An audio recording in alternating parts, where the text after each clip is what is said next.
عليكم ورحمة الله وبركاته. ازيكم حبايب قلبي؟ عاملين ايه؟ يا رب تكونوا بخير وفي احسن حال. النهاردة معانا 2 كيلو جناحة، هنعملها بطريقة جديدة ولذيذة. والتتبيلة اللي هنتبل بيها الأجنحة موجودة في كل بيت وسهلة وبسيطة. هنسمي الله ونقول معانا الكمون، فلفل اسود، ملح، 7 بهارات، بابريكا، توم، كركم. تعالوا نسمي الله. هننزل بالتوابل كلها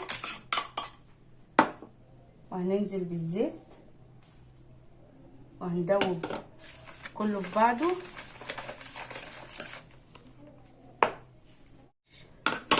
بعد كده هنسمي الله وهننزل نشتغل بايدينا. التتبيله دي بتقعد ساعتين، بعد كده هنشوف هنعمل ايه. بسم الله بسم الله. حاجات سهله وبسيطه وهتعجب كل اللي هياكلها في البيت عندك، وهتجربيها وهتعجبك وهتعمليها على طول. هتقعد ساعتين، بعد كده هنشوف هنعمل ايه. زي ما انتم شايفين كده اتنقعت في التتبيله ساعتين. معانا توم باودر، بصل باودر، ملح، دقيق، نشا. هننزل بالدقيق، بعدين هننزل بالنشا، ننزل نزلنا بالدقيق والنشا والملح والثوم باودر وبصل باودر، بنقلبه في بعض. بعد كده لازم تكبسي عليها كده بالدقيق وهتنزل في الزيت.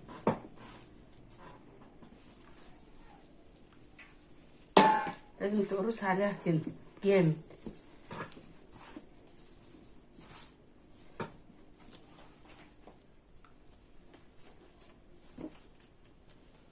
زي ما انتم شايفين كده. ناخد شويه كمان. بتدوسي عليها ليه جامد كده؟ عشان تاخد طبقه من الدقيق. تك عليها كده.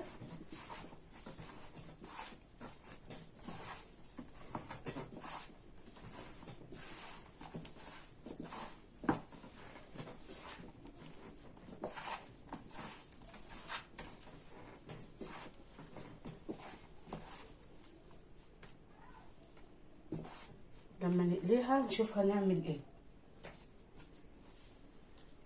هنعمل التتبيله اللي بعد ما الجناحه تتقلي وهنصفيها من الزيت وهننزلها في التتبيله.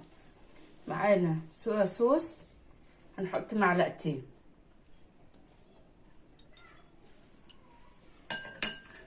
ومعانا دبس رمان، هنحط برضو معلقتين.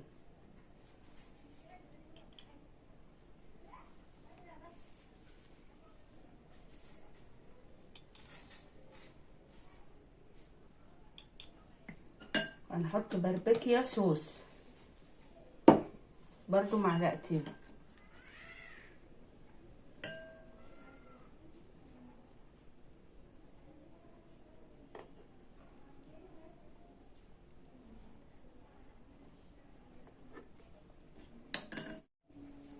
وهنحط معلقتين.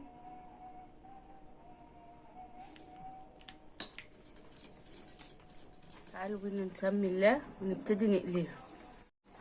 بسم الله.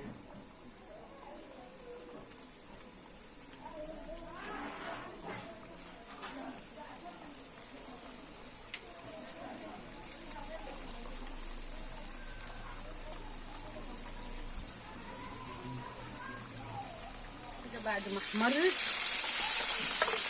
هنكمل بقى الكميه وهرجع لكم. حاجه جميله وبألف هنا وشفا وهتعجب كل اللي هياكلها.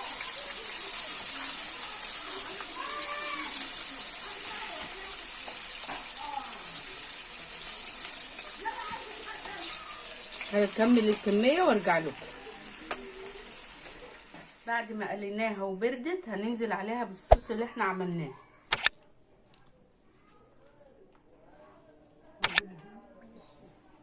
وبألف هنا وشفا. هنقلبها مع بعض.